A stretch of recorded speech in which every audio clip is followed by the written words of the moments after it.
السلام علیکم ورحمۃ اللہ وبرکاتہ۔ وعلیکم السلام ورحمۃ اللہ وبرکاتہ۔ مفتی صاحب کاروبار کے لیے کوئی وظیفہ بتا دیں، کام کے لیے اور اپنے مکان کے لیے بھی۔ اپنا مکان بنانا کوئی ضروری نہیں، میرا اپنا ذاتی مکان نہیں ہے، تم مجھ سے وظیفے مانگ رہے ہو۔ کرائے پہ رہو، مزے اڑاؤ، اور کیا۔ اپنا مکان تو بے وقوف لوگ بناتے ہیں۔ بہت پیسہ دے دیا اللہ نے اضافی، تو پھر بنا لو، ادھر ادھر ضائع ہو جائے گا، چلو اپنا مکان بنا لو، ورنہ مکان پہ بے وقوف لوگوں کا کام ہے یار۔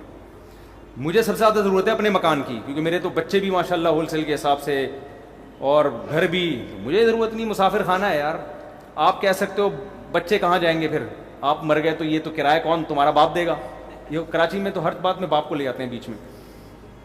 تو بھائی اللہ نے اضافی پیسہ دیا تو کوئی پراپرٹی بنا کے چھوڑ جاؤ، وہ بیچ کے کر لیں گے کچھ۔ کہ مگر کرائے پہ رہنے کا جو مزہ ہے وہ اپنے مکان میں مزہ نہیں ہے۔ کرائے میں رہنے کا مزہ ہے کہ واٹ لگاؤ اس کے مکان کی، حقیقت ہے۔ اپنے مکان کا نلکا بھی ٹوٹتا ہے نا، غم ہوتا ہے۔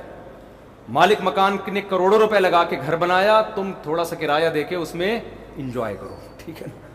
کئی سال کرایہ دیتے رہو گے، اس کے کروڑوں روپے پورے نہیں ہوں گے، اور تمہاری ایج پوری ہو جائے گی اور تم قبر میں چلے جاؤ گے۔ پھر تم بولو گے خام خامے میں نے کروڑوں روپے لگا کے اپنا ذاتی مکان میں خرچ کیا، مجھے کیا پتا تھا اتنے تھوڑے سے دن رہنا ہے۔ تو ہم تو جب بھی گھر میں جاتے ہیں یہی سوچتے ہیں پتہ نہیں کل صبح اٹھیں کہ نہ اٹھیں۔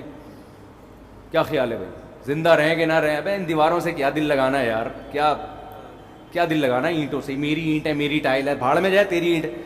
زندگی ہے کتنی تھوڑی، بہت زیادہ جی لیے 80 سال نکال لیں گے۔ بولے تو پراٹھے جس اسپیڈ سے ہم کھا رہے ہیں مجھے نہیں لگتا میں 80 سال تک رہوں گا، صحیح ہے نا۔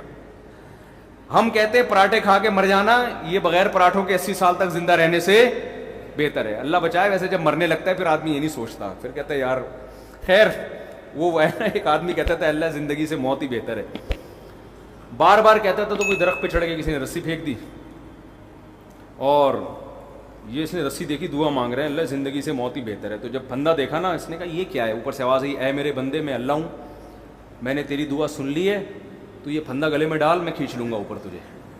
تو کہتے ہیں اللہ یہاں تو کوئی مذاق بھی نہیں کر سکتا۔ تو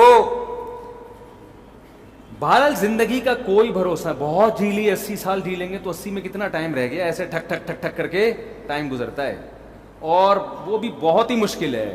اگلے سال کا بھروسہ نہیں ہے یار۔ تو کیا میرا مکان، میری گاڑی، میری سے بیوی ہونی چاہیے آدمی، اس میں آدمی غیرت کا تقاضا یہ ہے کہ اس میں یہ باتیں نہ کرے۔ باقی مکان مالک کا ہو، رہے گا کون؟ ہم رہیں گے۔ یہ تو فائدہ ہے نا، پیسہ اس کمبخت نے لگایا، بے وقوف نے، رہ کون رہا ہے؟ مزے آپ اڑا رہے ہو، صحیح ہے نا۔ اور کرایہ دار دیکھو، مالک مکان کے گھر کی جو واٹ لگاتے ہیں اس کا اپنا مزہ لگانی نہیں چاہیے، لیکن وہ ساری ریپیئرنگ وہ کر رہا ہوتا ہے آخر میں۔ اور پھر لوگ کہتے ہیں وہ نکال دے گا تو کہاں جائیں گے؟ کوئی بات نہیں، اگلی گلی میں چلے جاؤ، وہ بھی مسافر خانہ، یہ والی گلی، وہ والی بھی، وہاں سے بھی لاش اٹھے گی ایک دن جنازہ، وہاں سے بھی۔ بلکہ کرائے کے گھر میں اور آسانی ہے کہ جہاں چاہو رہو۔ اب دیکھو میرے پاس آپشن ہے، میں لاہور میں جا کے رہوں، کہ میں فیصل آباد میں جا کے رہوں، کہ میں اسلام آباد میں جا کے رہوں، میرے پاس آپشن ہے۔ جن کا ذاتی گھر ہے ان کو تو بیچنے میں اتنا ٹائم لگے گا۔ ہم نے ادھر نوٹس دیا بھائی ہم جا رہے ہیں، اور پتلی گلی سے نکل لو، مسافر خانے چلتے پھرتے ہی مر جاؤ گے بھائی۔ تو کہیں بھی ہمارا اسٹے نہیں ہے، یہ رہنے کی جگہ بے وقوفوں کے رہنے کی جگہ ہے۔ جو دنیا کا پرلے درجے کا انٹرنیشنل بے وقوف ہے، گدھا ہے، وہ اس دنیا کو سمجھتا ہے کہ رہنے کی جگہ، جس میں تھوڑی سی سینس ہے نا، پی کے نہیں آیا ہے، اس کو پتا ہے یہ رہنے کی جگہ نہیں ہے، دل لگانے کی جگہ نہیں ہے۔ یہ بے وقوف اور گدھے ہیں جو ان اینٹوں سے دل لگاتے ہیں۔ پھر بھی میں کہتا ہوں بہت پیسہ ہے تو بنا لو، ایسا نہ ہو جن کا بنا ہوا گھر ہے وہ پھر کہیں کہ ہمیں بیوقوف کہہ دیا مفتی صاحب نے۔ ان کے بارے میں تعویل کرتا ہوں کہ ان کے پاس اتنا پیسہ تھا کہ انہوں نے کھا بھی لیا، پی بھی لیا، شادیاں بھی ہو گئیں، بچے بھی ہو گئے، اب ان کو سمجھ میں نہیں آ رہا، انہوں نے کہا چلو گھر بنا لیتے ہیں، اس کا فائدہ یہ ہوگا کہ بچوں کے کام آ جائے گا پراپرٹی۔ حدیث میں یہ ترغیب ہے کہ اگر اللہ نے آپ کو پیسہ دیا، نہیں دیا تو ٹینشن نہ لو، اللہ پہ توکل کرو، اللہ نے آپ کو کھلایا، بچوں کو بھی کھلائے گا۔ لیکن صحیح حدیث ہے، اگر اللہ نے پیسہ دیا ہے تو پھر حدیث میں ترغیب ہے بچوں کے لیے چھوڑ کے جاؤ، بچوں کو لاوارث مت کرو۔ تو کچھ اتنا تھوڑا بہت بچا لیں بچوں کے لیے، اس کا طریقہ ہے پلاٹ لے کے ڈال دیں، سمجھتے ہو؟ پلاٹ لے کے ڈال دیں، اس کی قیمت زیادہ تیزی سے بڑھتی ہے، جب آپ مریں گے تو وہ بہت اوپر جا چکا ہوگا، بچوں کے کام آ جائے گا۔ تو ورنہ بعض دفعہ ایسا ہوتا ہے کہ بچے رل رہے ہوتے ہیں، پاؤں میں پہننے کی چپل نہیں ہوتی ان کے پاس، تو اگر اللہ نے مال دیا ہے تو پھر بچوں کے لیے کچھ آپ کو بنا کے جانا پڑے گا، سمجھتے ہو؟ تو اس نیت سے کوئی کر لے تو ٹھیک ہے۔ یہ پتہ نہیں کہاں سے بات آئی تھی، یہ سوال پوچھا کیا تھا، ہم نکل کدھر کو لیے ہیں؟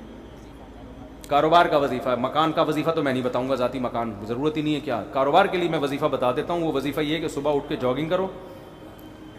پہلے تو فجر کی نماز پڑھو، پھر جاگنگ کرو، پھر پٹھان روٹی کے 2 پراٹھے کھاؤ. اس سے آپ کو ملے گی موٹیویشن. جب کاکڑ دنہ ہو جائے گا. کاکڑ دنہ سمجھتے ہو؟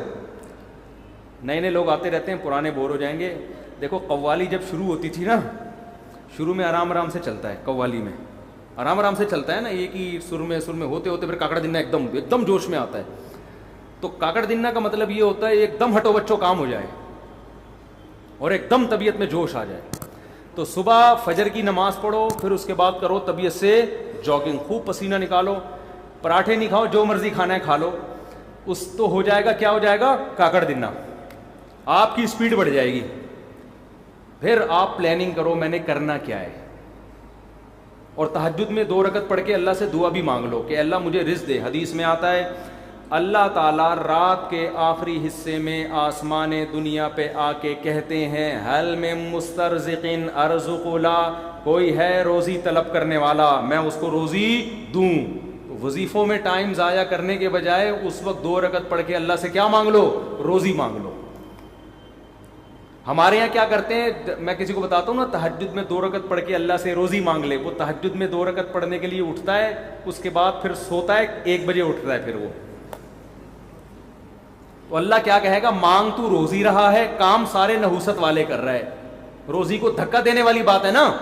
جو 1 بجے سو کے اٹھے گا، اور کراچی میں 2 بجے کسی کو فون کرتا ہوں، کہتے ہیں میں ناشتہ کر کے آ رہا ہوں.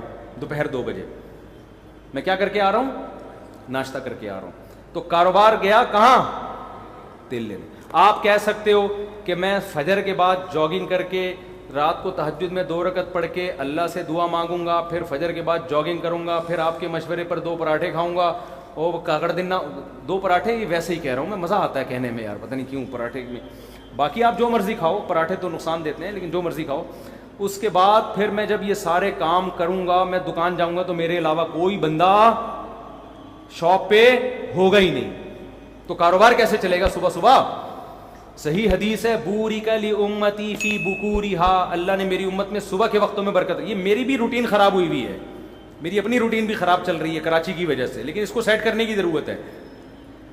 تو صبح حدیث میں آتا ہے اللہ نے برکت رکھی ہے. اب لوگ کہتے ہیں ہم جب صبح دکان پہ بیٹھیں گے تو ہمارے علاوہ اس پوری کائنات میں کوئی بھی نہیں ہوگا، تو کسٹمر ہوگا ہی نہیں، تو کاروبار چلے گا کہاں سے؟ تو بھائی صبح اٹھنے کا مطلب ضروری نہیں کہ دکان پہ جا کے بیٹھ جائیں. صبح آپ کاروبار کی پلاننگ کرنا شروع کر دیں بیٹھ کے.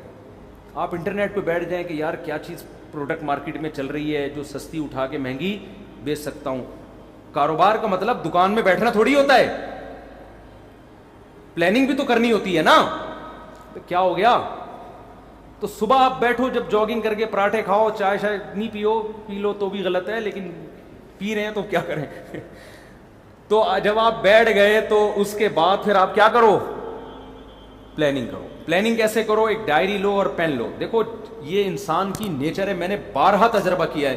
موبائل کی ڈائری میں جب آپ پلاننگ کرتے ہو آپ کا دماغ نہیں چلتا. یہ کچھ قدرت کی طرف سے یہ ہے.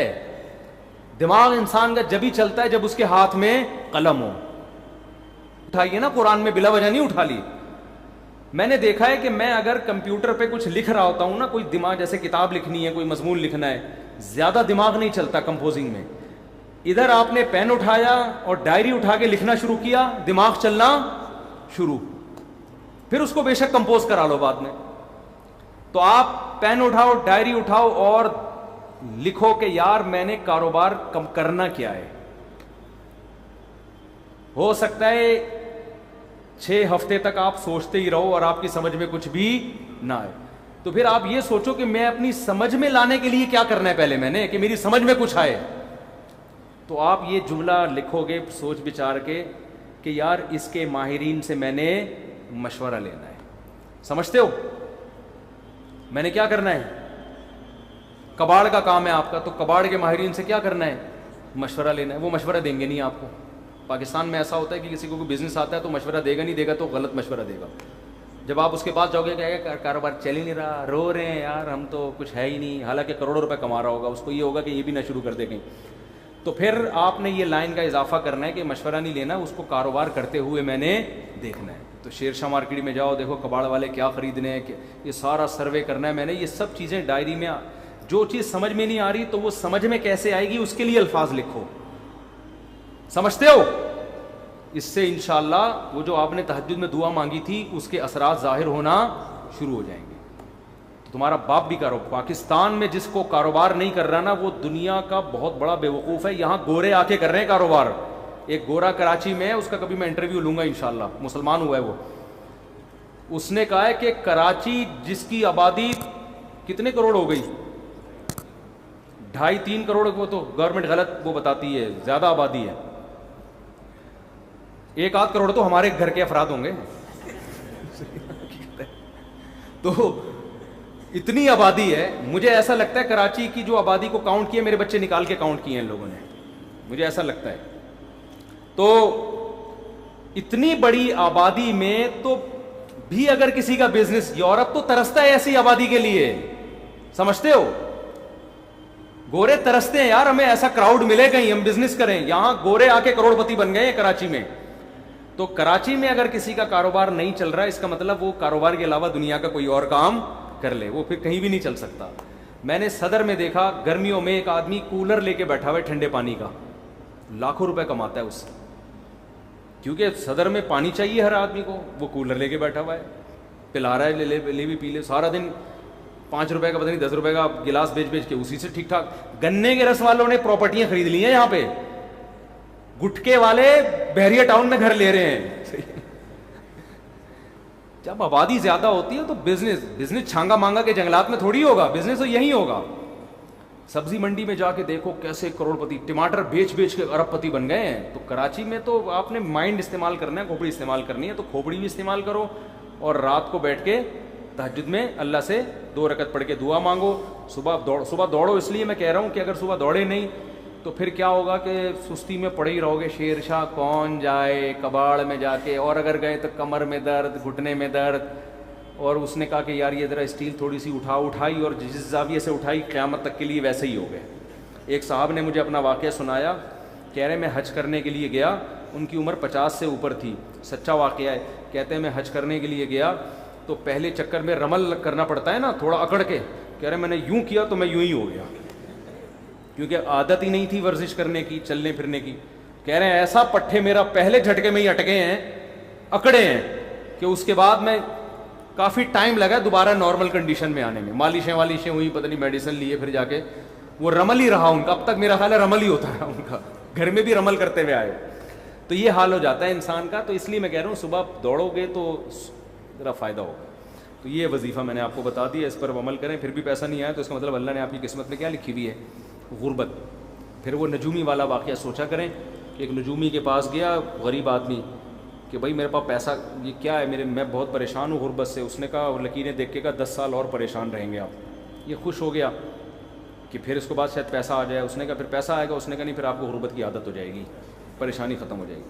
تو آپ اس طرح سے بزنس کریں, یا تو پیسہ آ جائے گا, ورنہ آپ کو کھجل خواری کی عادت پڑ جائے گی. یہ بھی ٹھیک ہے, کیا خیال, اس کا اپنا مزہ ہے بھائی. یہ جو رات کو گٹر کے ڈھکن پہ بیٹھے ہوئے ہوتے ہیں, آپ کیا سمجھتے ہیں ٹینشن میں ہوتے ہیں بے روزگار لوگ؟ تو لائف کو انجوائے کر رہے ہوتے ہیں.